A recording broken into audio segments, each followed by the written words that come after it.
nous voyez cette semaine portés par la vague immense de Toulouse. J'y insiste parce que Toulouse est encore plus fort que la Bastille. C'est une réplique qui a dépassé le séisme initial.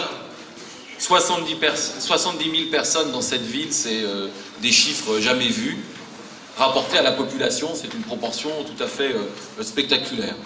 Depuis la réussite de cet événement, de la Bastille, puis de Toulouse, nous avons vu les contre-feux se mettre en place. L'interrogation, qui prend la forme d'un appel paniqué, c'est jusqu'où iront-ils? Et si Jean-Luc Mélenchon était au deuxième tour?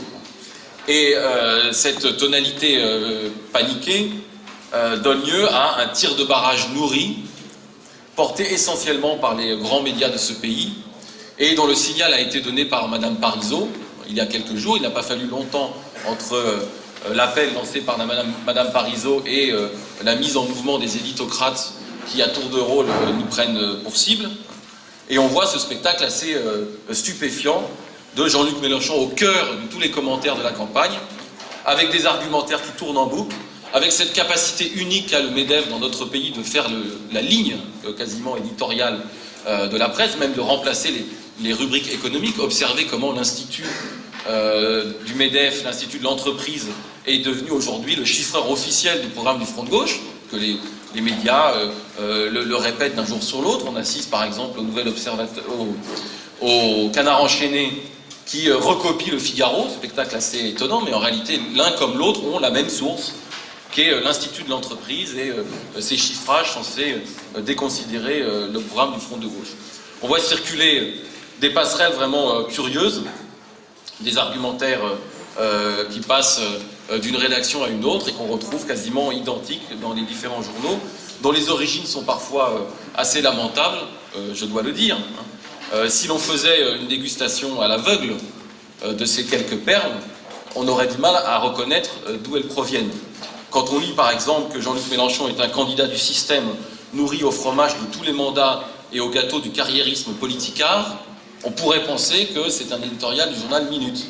Et non, c'est un éditorial de l'Express qui en est visiblement une annexe hebdomadaire.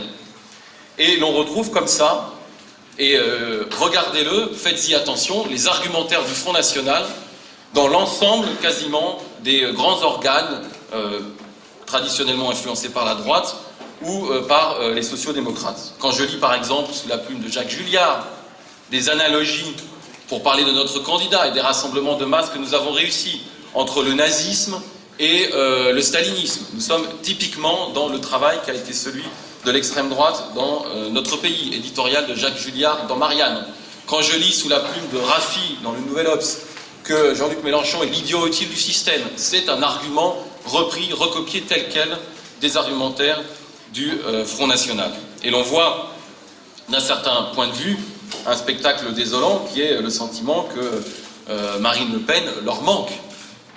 Que quand elle était là, la troisième, installée en représentante officielle du peuple, cela permettait de manière assez commode de déverser le mépris du peuple sans devoir le faire sous les traits assez traditionnels de la pensée réactionnaire dans notre pays. Dès lors que c'est Jean-Luc Mélenchon qui serait la troisième personne, dès lors que le risque apparaît que nous passions devant le Front National, c'est à ce moment-là que les canons se tournent vers nous, reprenant l'argumentaire du FN. Et allant jusqu'à contaminer la une du Monde, par exemple. Cette une du Monde, annonçant la soi-disant information que Marine Le Pen serait en tête chez les jeunes, alors qu'il ne s'agit même pas d'un sondage. S'il s'agissait d'un sondage, d'ailleurs, il faudrait publier une notice.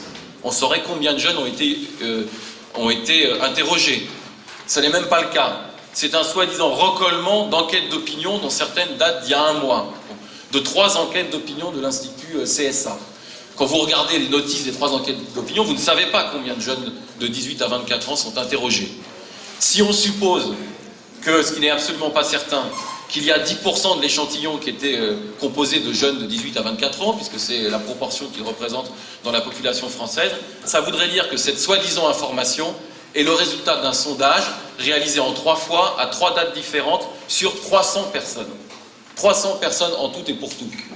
Et ça fait la une du Monde, au moment où Marine Le Pen est dans la difficulté, pour dire, certes, elle est peut-être dans la difficulté, mais elle a quand même la jeunesse avec elle, elle a quand même les jeunes qui la suivent.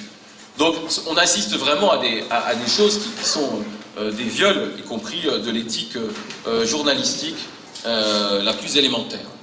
La palme de tout cela revient sans doute au journal Le Nouvel Observateur, donc le journal de la deuxième gauche brejnevienne, qui a tourné lui aussi ses batteries sur Jean-Luc Mélenchon. Alors vous voyez à quel maître ils reprennent leur méthode de propagande.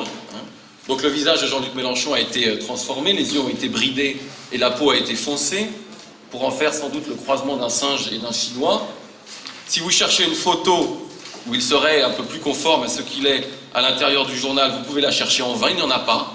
On ne peut pas représenter Jean-Luc Mélenchon avec un appareil photo, on peut le faire avec une caricature, et quand il faut une photo, c'est celle-là. Voilà. Voilà le visage, le vrai visage de Jean-Luc Mélenchon, l'ombre.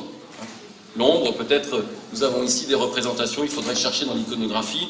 Ici, nous sommes dans l'iconographie nord-coréenne.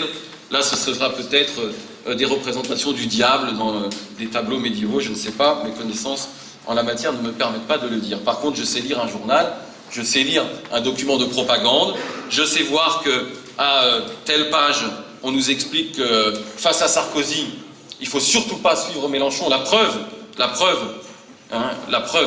Sarkozy aurait appelé Jean-Luc Mélenchon Méluche devant des témoins. Donc nous avons ici la démonstration étayée sur des sources imparables de la collusion qui existerait entre Jean-Luc Mélenchon et Nicolas Sarkozy.